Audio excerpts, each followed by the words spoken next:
Right, can I just start first of all by getting your name and title, please? My name is Zaidi, and I'm an FA BME Elite Coach on a mentee programme.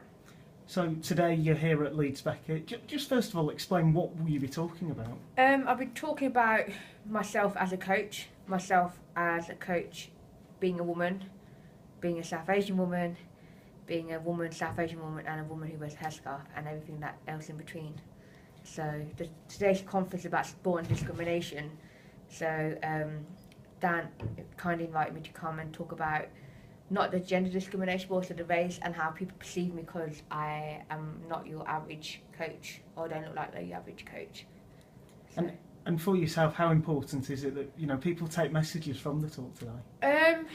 Quite important. I'm never a big fan of talking about myself because I haven't got that ego or the arrogance.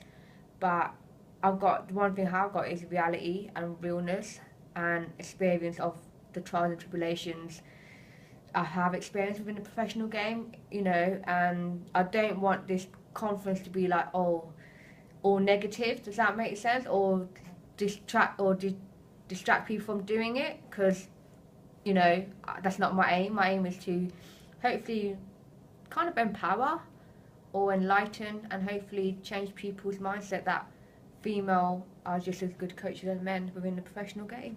And for yourself, obviously, you've gained coaching badges already. What's that process been like? Because has it been a case that when you've been going to these, there's only been a few women, or has there been a good mix of gender? Yeah, well, when I did my level 1, level 2, many years ago, it was okay. But I think the higher you get up, or the more qualification you require, the less you see females and the less you see people from your own background, whether it's race, gender or ethnicity. And for me, I did my Youth Mod 3 in Birmingham. I remember that day like it was yesterday. Walked in thinking, oh yes, Birmingham, from my past experience, had females on the course.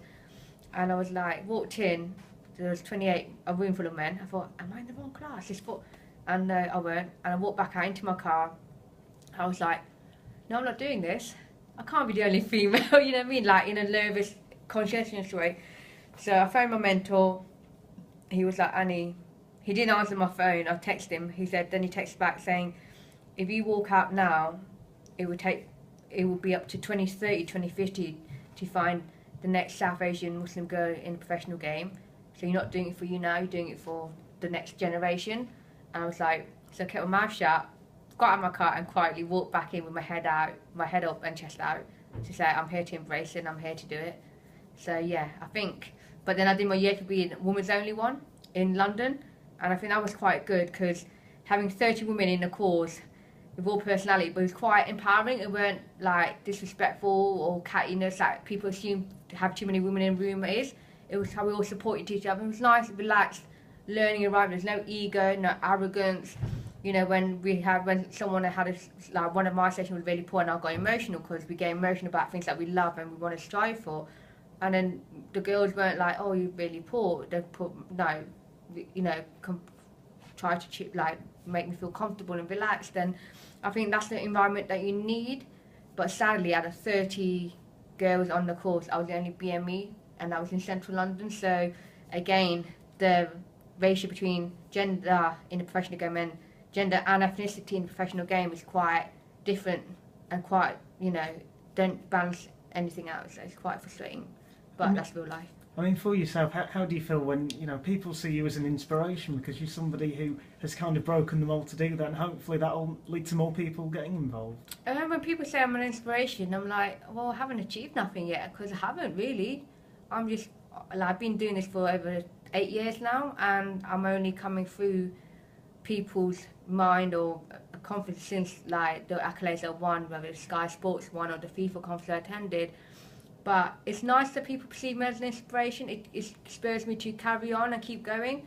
And like I said, my mentor said, I've got a responsibility now. So times when I do want to feel like quitting, I feel like, no, I can't now because I don't want to be the female coach or the South Asian coach or the Muslim coach, female coach who tried but failed, because it will completely shut the door on other girls who are coming up who either have the same gender, the race, the religion as me. So it's not about me no more. It's about doing what I've got to do to get to where I need to get to. At the same time, opening the door for the next generation to come in rather than banging, let them go through what I went through because it wasn't a good experience.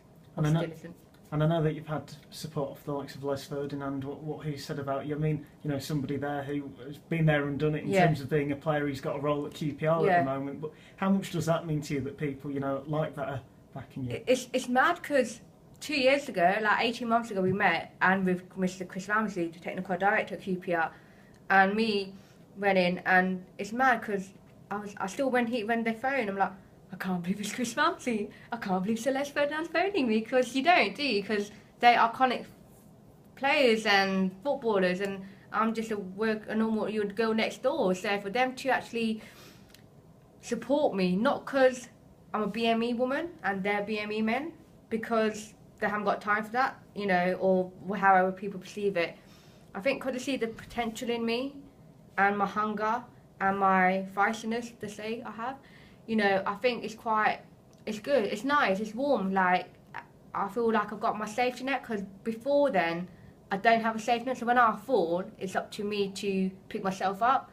So when I'm on a verge of falling, for some reason, they got the sixth sense. They phone me or text me to make sure I'm still on it, I'm still focused, no matter if I'm having a really poor session or, you know, or whatever.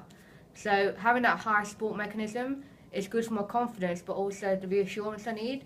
Not for the ego, like, I know them people for the namesake, I expect the doors to open. No chance.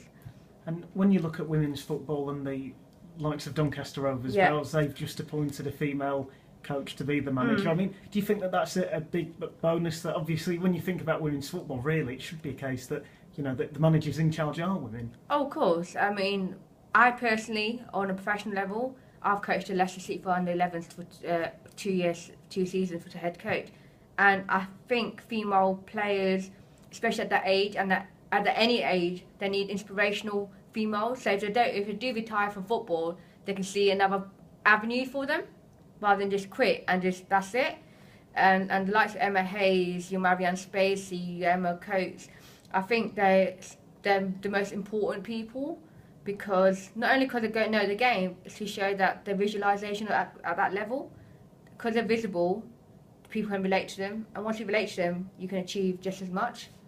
And I think it's great. I think more females should get in as coaches, and there are, but because the way English women's football is getting, it's getting better than it was 5-6 years ago, but we need to work twice as hard to get up to par with America. I personally think I'll compare women's game to the American game, where you can afford females to have full-time coaching staff. You know, at the moment, a lot of female coaches who are part-time have a full-time job because they can't juggle everything. So to get more female interested in coaching at that elite level, I think it will take time, but I can see great hope. But for me personally, I can see myself coaching the men's game, because I've had the experience. I said I can do it, and I know I can do it without sounding arrogant. I think that's more confident, and I just hope I'll get there. Still a long way to go.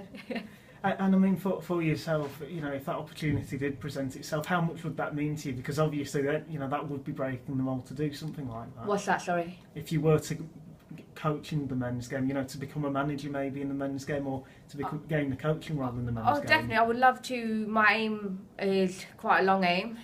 Probably going to retirement till I fulfil that aim. Hopefully not, but you never know. My aim is to work at that elite players within the professional game. So we work hard, focus on it, and for the last 18 months, 2 years, football has been my coaching, everything's been dismissive. I've been focused, eat, sleep, breathe, my coaching session, my licensed football, not as a leisure but as a learning thing. It's like my little PhD itself at the moment, but it's good because I've learned from the last 18 months, it's not about the destination, because I will get there, I know I will. It's about appreciating the journey I'm on. You know, meeting people and having the likes of Les Ferdinand and Chris Ramsey and, you know, Terry Conn supporting me. It's like, oh wow, they were managers. You know, it's like, you know. So for me, it's a blessing in disguise, but I can't be complacent because I've got to keep the ball rolling, ball and my development moving.